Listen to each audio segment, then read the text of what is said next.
So we are here with Mila. Do you want to introduce yourself for those who don't know yet? Yeah, absolutely. My name is Mila SJÖSTRND. I'm 17 years old from Sweden and I currently race in Fórmula 4. Okay, let's start with the beginning. When did you start racing?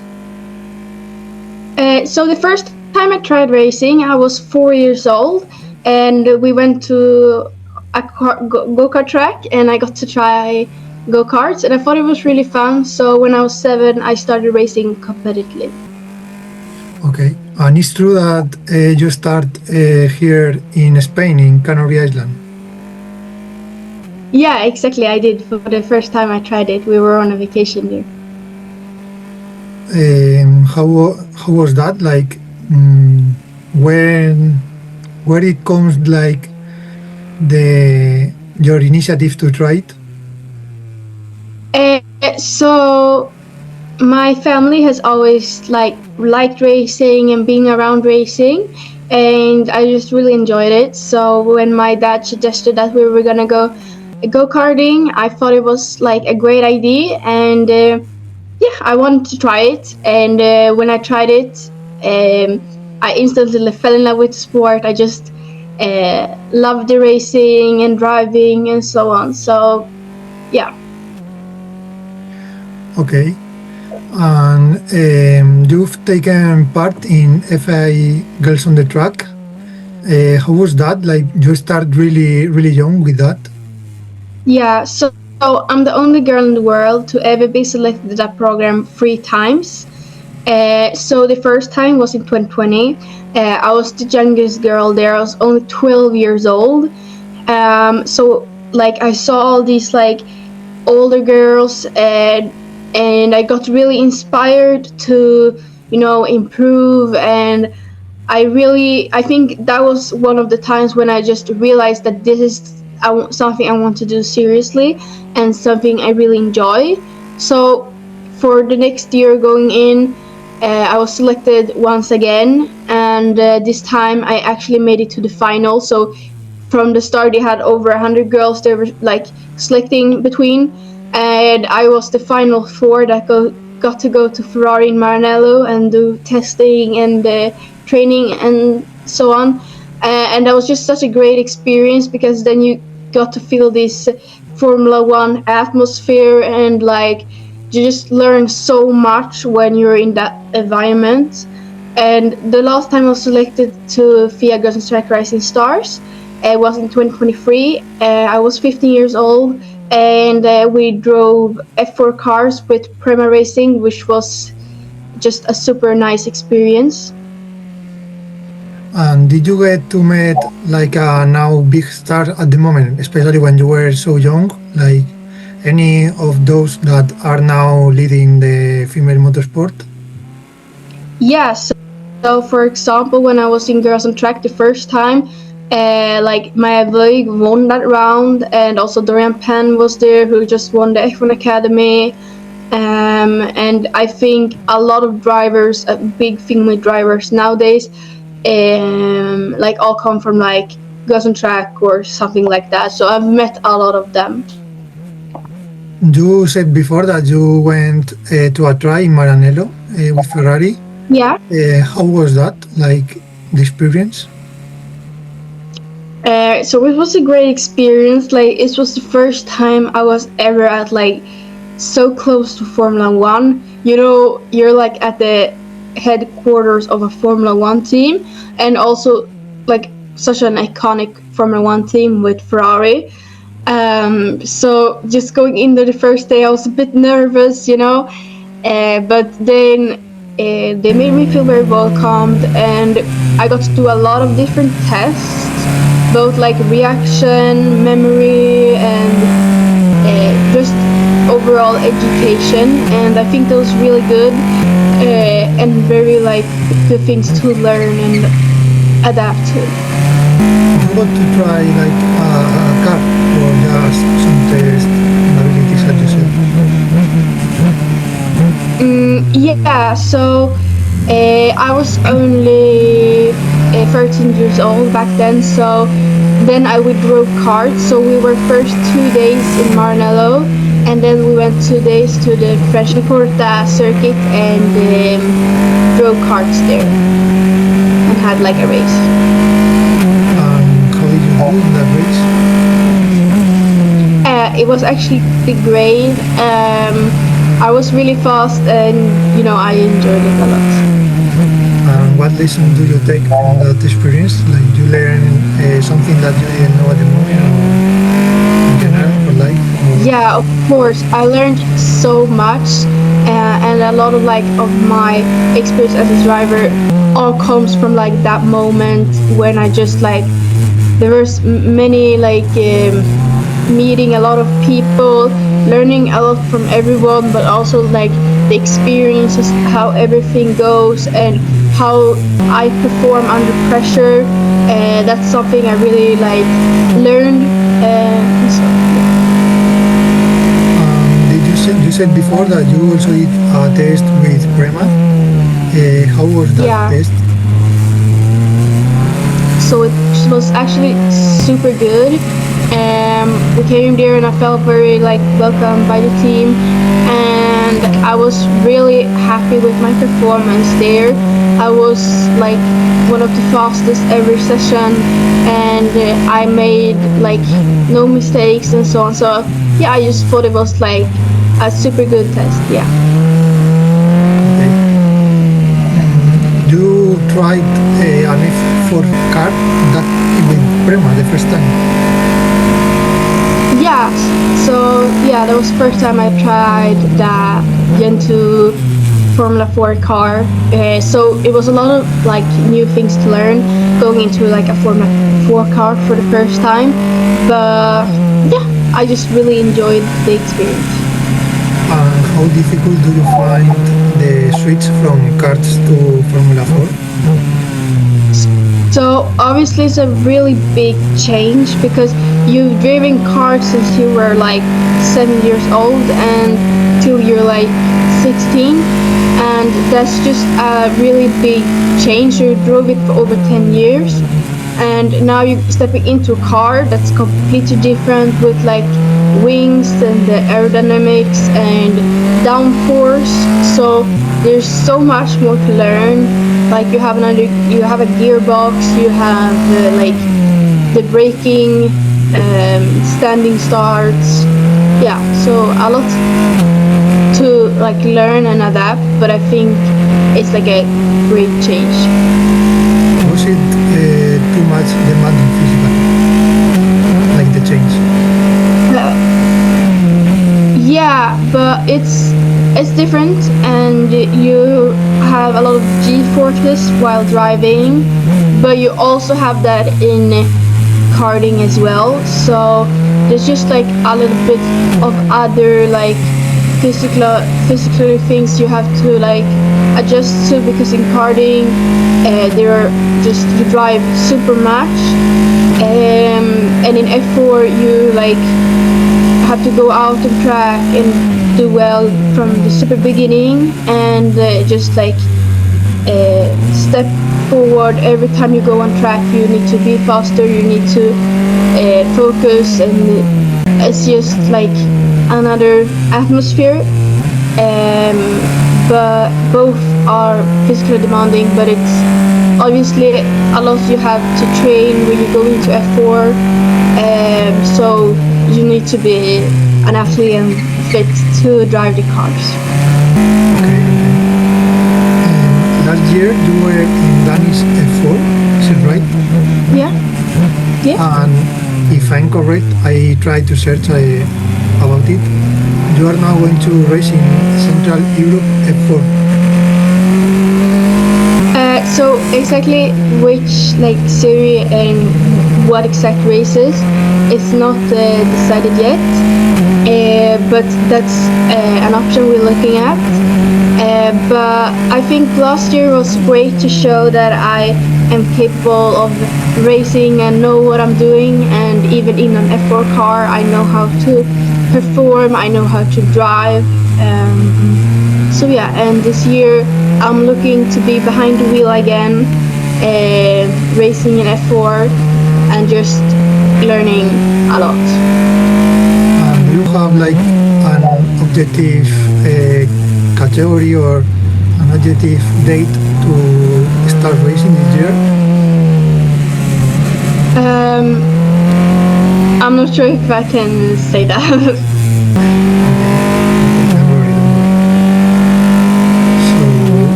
we have to. I was wondering also what we can expect in the. What are your objectives for the near future apart from this year? Like the steps you want to do in the next few years?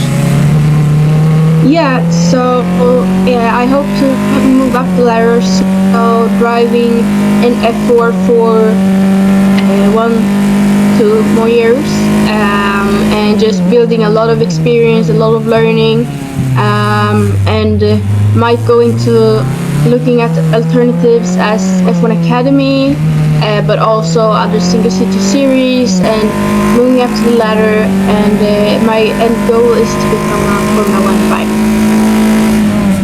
Talking about F1 Academy, would you consider it to be a step forward in your career, and would you consider to move if the opportunity comes? Yeah, it's definitely a step forward.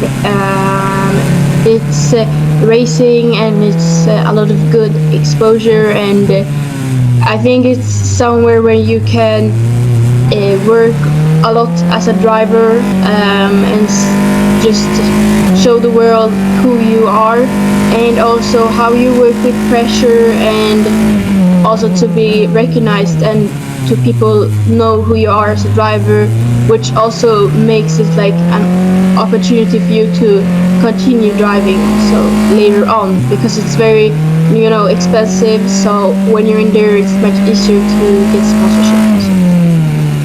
Okay, we're talking about F1 Academy, and we have to treat the obvious topic, like you are a female in a considered male world, or saying like Yeah.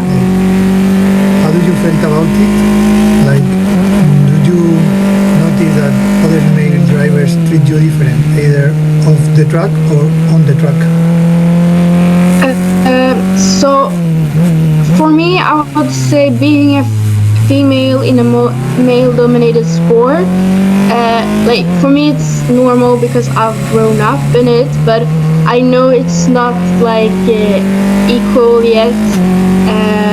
When I was small, I was the only driver, like the only girl at the grid, and so on. So then you could be a bit like alone, because many go to like the sport to make friends, but I was the only girl, so that could be a little bit like lonely sometimes, I'd say. So you really had to believe that you want to do the sport,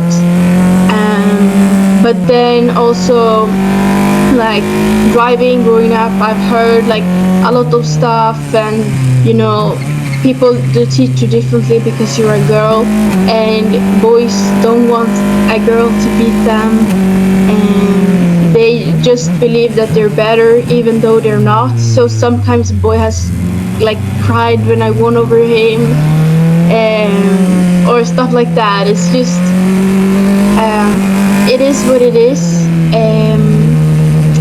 but I hope for the future that like starts more girls, and like the boys and so on doesn't like think that they're a lot better, because for me, I don't care if I race against a boy or a girl. I want to win either way. It's not different, because when you put on the helmet, you can't tell if it's a boy or a girl, it's not different to driving. Boys don't have an advantage in racing, so yeah.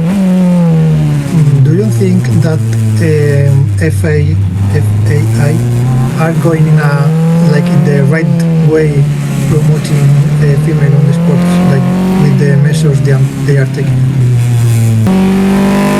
Yeah, so like for example, the girls on tracks has been really successful. Nearly almost every driver in F1 Academy has been the girls on track once. So obviously it's really great, and everything that they do, it's needed in the sport because it's super male dominated. So to get more women in motorsport, you also have to like encourage the girls to stay in the sport and show that this is a sport for them as well. So yeah. Do you think that the financial problem that is too expensive is considered like different if it's a boy or if it's a girl? Like families tend to invest less if it's a girl. Like is like they would consider like a temporary era or something like that in their life, and if it's a boy, like they take more serious.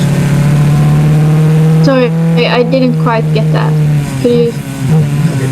Like, do you consider like families and sponsors and all that to move more like the career of boys at the young age than women, taking into account that it is too expensive to run?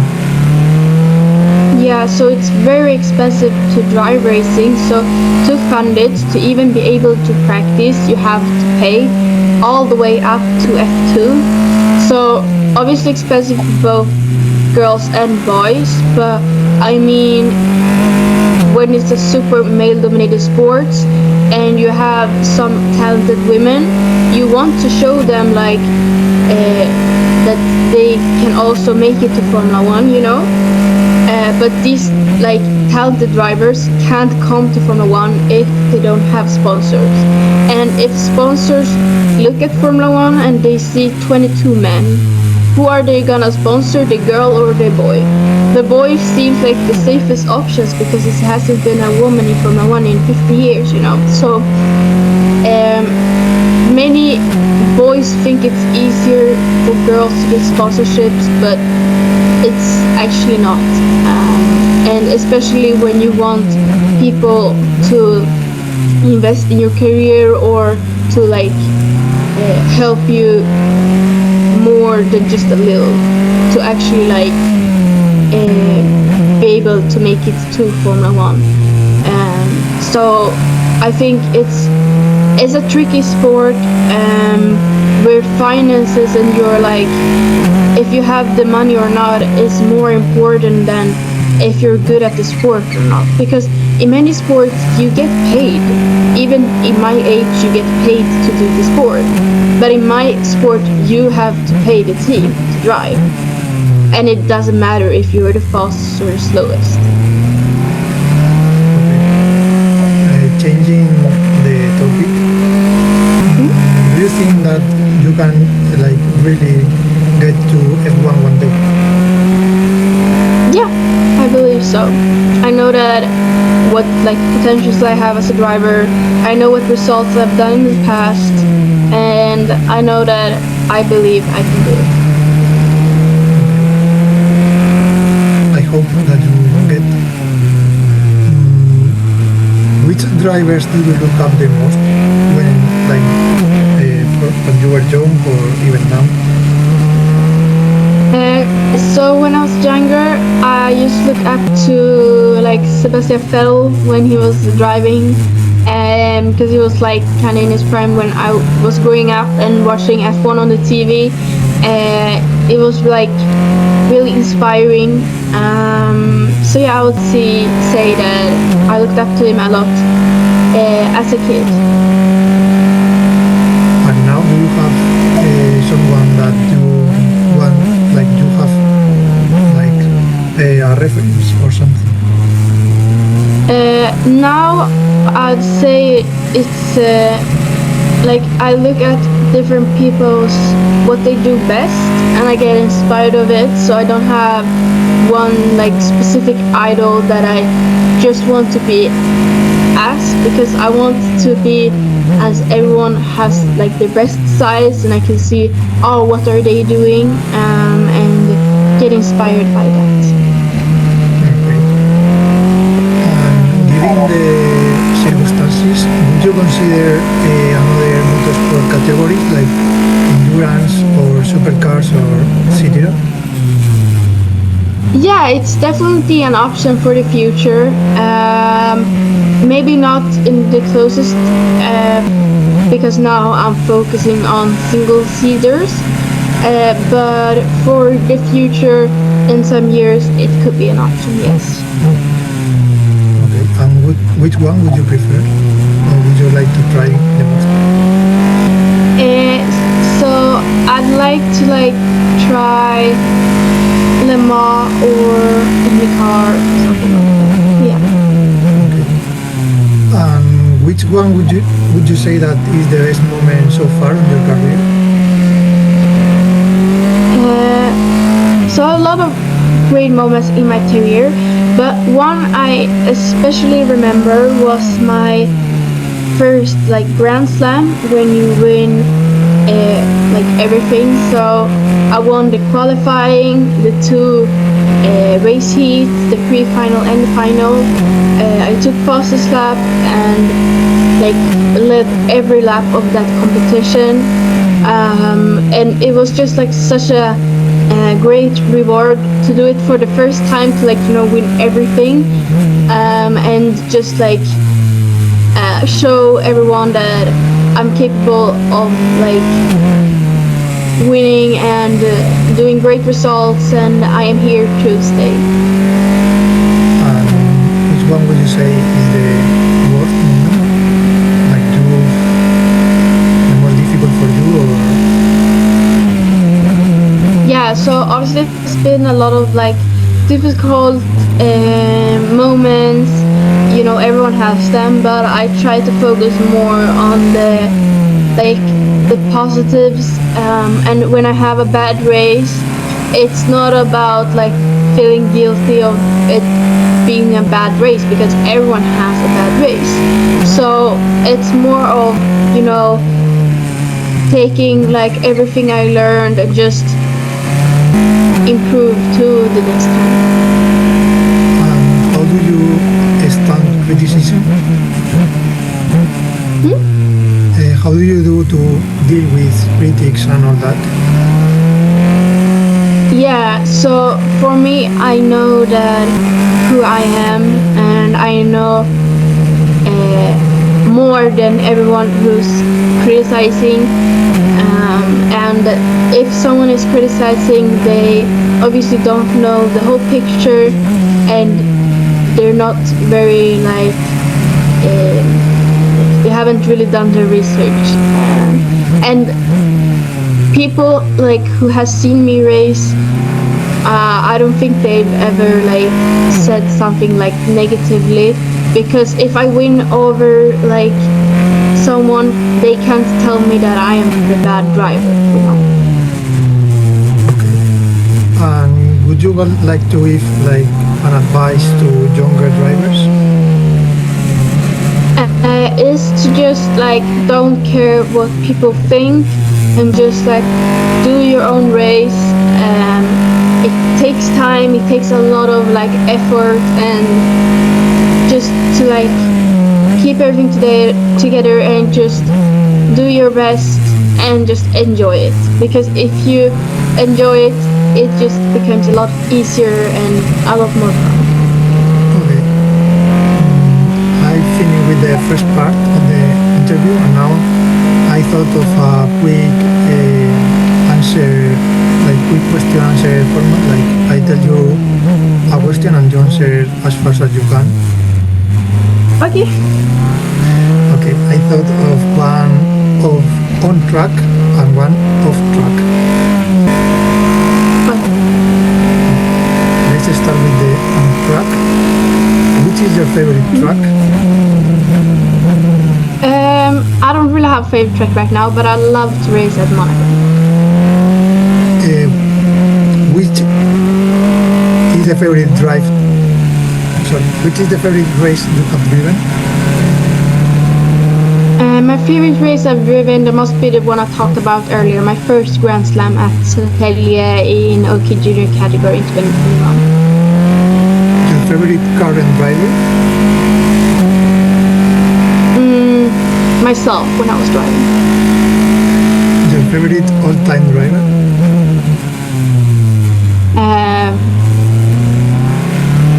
Sebastian Vettel.